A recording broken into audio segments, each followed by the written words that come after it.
नमस्कार, आदाब। मैं हूं आपके साथ निखत अली। मैं पूछना चाहती हूं, बिहार सालों से तकलीफ में क्यों रहा?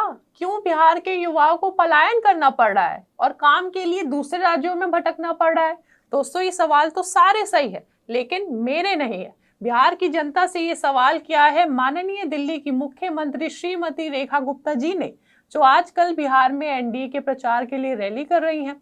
लेकिन बिहार में रेखा गुप्ता ने अपनी एक रैली के दौरान इन सवालों से अपनी ही पार्टी को घेर लिया, जिससे अब बिहार के लोग भी कंफ्यूज हो गए हैं कि रेखा गुप्ता भाजपा के पाले से बोल रही थी या महागठबंधन से, क्योंकि एक आधी साल छोड़ दे तो पिछले 20 सालों से एनडीए जेडीयू की मिलीभगत सरकार बिहार में है और 11 सालों से तो मोदी जी भी देश के प्रधानमंत्री हैं। तो बिहार में डबल इंजन की सरकार होने के बाद भी रेखा गुप्ता ने बिहार को तकलीफ में क्यों बताया? आप भी सुनिए एक बार। पूछना चाहती हूँ, क्या कारण था कि बिहार वर्षों तक तकलीफ में रहा?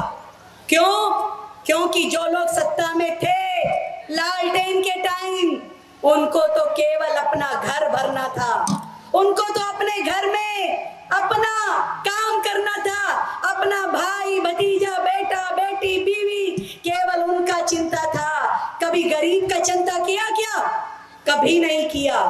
अगर गरीब की चिंता की होती तो बिहार में गरीबी नहीं होती। आजादी के इतने सालों बाद बिहार में इतना विकास हो जाता जिसकी कल्पना भी हम नहीं कर सकते।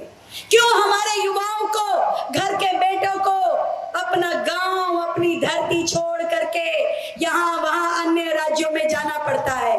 क्यों उनको अपना परिवार छोड़ कर 2 वक्त की रोटी कमाने के लिए दूसरों की बातें सुननी पड़ती है? एक तरफ तो मोदी जी ये विश्वास कर बैठे हैं कि 14 नवंबर को एनडीए की सरकार बनेगी, और सारे सर्वे ये भी बता रहे हैं कि इस चुनाव में एनडीए की सबसे बड़ी जीत होने वाली है। और इसी चुनाव में आरजेडी कांग्रेस को अब तक की सबसे कम सीटें मिलने वाली है। लेकिन रेखा गुप्ता ने मोदी जी के इस विश्वास की नैया को डुबाने की कोई कसर नहीं छोड़ी है। अगर गरीब की चिंता की होती तो बिहार में गरीबी नहीं होती। आजादी के इतने सालों बाद बिहार में इतना विकास हो जाता जिसकी कल्पना भी हम नहीं कर सकते।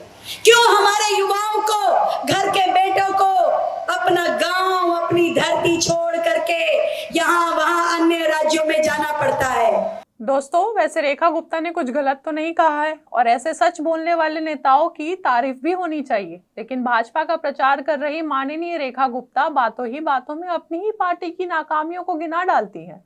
अब इन सवालों के लिए नीतीश कुमार को आगे आकर रेखा गुप्ता और बिहार की जनता को जवाब देना चाहिए कि पिछले 2 दशकों से उनके राज में बिहार का विकास क्यों रुका है? क्यों बिहार की जनता अब भी बेरोजगारी से त्रस्त है?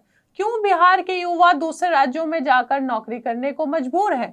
रेखा गुप्ता के इस बयान के बाद कांग्रेस ने भी रेखा गुप्ता से सवाल करते हुए एक्स पर लिखा, दिल्ली की मुख्यमंत्री रेखा गुप्ता ने बिहार की अपनी ही सरकार की पोल खोल दी।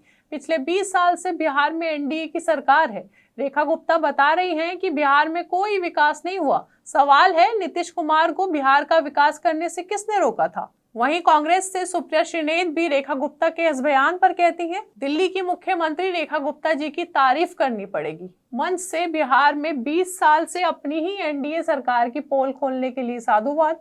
जैसा हमारी तरफ कहा जाता है कि रोकले रहल विकास के काम करे से नीतीश बाबू के। आरजेडी के नेता मनोज कुमार झा भी एक्स पर लिखते हुए कहते हैं, ज्ञान और समझ सुबह वाले व्हाट्सएप का अमूमन हिस्सा नहीं होता है। जय हिंद। दोस्तों, दिल्ली की माननीय मुख्यमंत्री रेखा गुप्ता का इतिहास रहा है कि वो बातों बातों में सच कह जाती हैं। अब आप एक और वीडियो देखिए जिसमें एक इंटरव्यू के दौरान उनसे राहुल गांधी के वोट चोरी और ईवीएम हैक के आरोप पर सवाल किया जाता है, तो रेखा गुप्ता जवाब में कहती हुई नजर आती हैं, 70 साल से वो कर रहे थे तो ठीक था, अब हमने कर लिया तो बुरा लग गया। इसीलिए जीत रही है एबीवीपी हो या बीजेपी हो, सब ईवीएम हैक कर रहे हैं। चुनाव आयोग आपके साथ है हर जगह, इसलिए आप जीत हासिल कर। अब जब तक 70 साल से वो कर रहे थे ईवीएम हैक तो कुछ नहीं हो रहा था, हमने कर लिया तो बुरा लग गया, ये सही है मामला। खैर, रेखा गुप्ता की इन बयानबाजियों का बिहार चुनाव में क्या असर पड़ेगा वो हम देखेंगे, लेकिन बिहार चुनाव बेहद नजदीक है। पहले फेज की वोटिंग में महज हफ्ता भर रह गया है। इन दिनों एनडीए जोरों शोरों से बिहार चुनाव के प्रचार में जुटी है।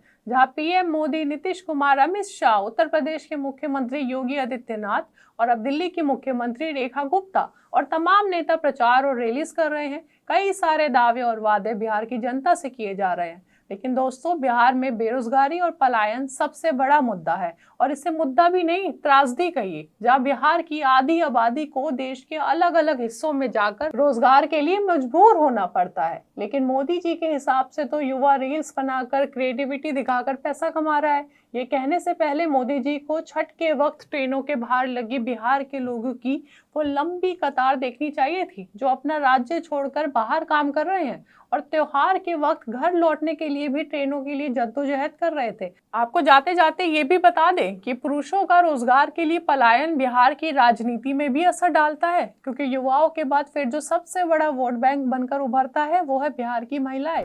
अगर पिछले कई चुनाव, खासकर 2010, 15, 20 के आंकड़ों की बात करें तो महिलाओं की वोटिंग का प्रतिशत पुरुषों से ज्यादा ही रहा है।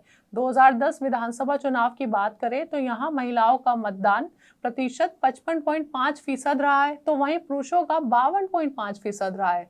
2015 विधानसभा चुनाव की बात करें तो यहाँ महिलाओं का मतदान फीसद जो है वो 60.5% रहा है, तो पुरुषों का सिर्फ 53% ही रहा है। और 2020 चुनाव में महिलाओं का मतदान लगभग 59% रहा है, और वहीं पुरुषों का मतदान 54% रहा है। और इसकी सबसे बड़ी वजह बिहार के पुरुषों का रोजगार के लिए पलायन है, इसलिए महिलाओं का जो वोटिंग प्रतिशत है वो पुरुषों से ज्यादा है। अब सवाल यही है कि 2 दशकों से भी बिहार में नीतीश कुमार और एनडीए के नेतृत्व में वो विकास नहीं हुआ जिससे बिहार की इस सबसे बड़ी त्रासदी को खत्म किया जाए। अगर गरीब की चिंता की होती तो बिहार में गरीबी नहीं होती। आजादी के इतने सालों बाद बिहार में इतना विकास हो जाता जिसकी कल्पना भी हम नहीं कर सकते। क्यों हमारे युवाओं को, घर के बेटों को अपना गांव, अपनी धरती छोड़ करके यहाँ वहां अन्य राज्यों में जाना पड़ता है? क्यों उनको अपना परिवार छोड़ छोड़कर 2 वक्त की रोटी कमाने के लिए दूसरों की बातें सुननी पड़ती है? चलिए दोस्तों, आज के लिए इतना ही। आप अपनी राय हमें कमेंट बॉक्स में बताइए।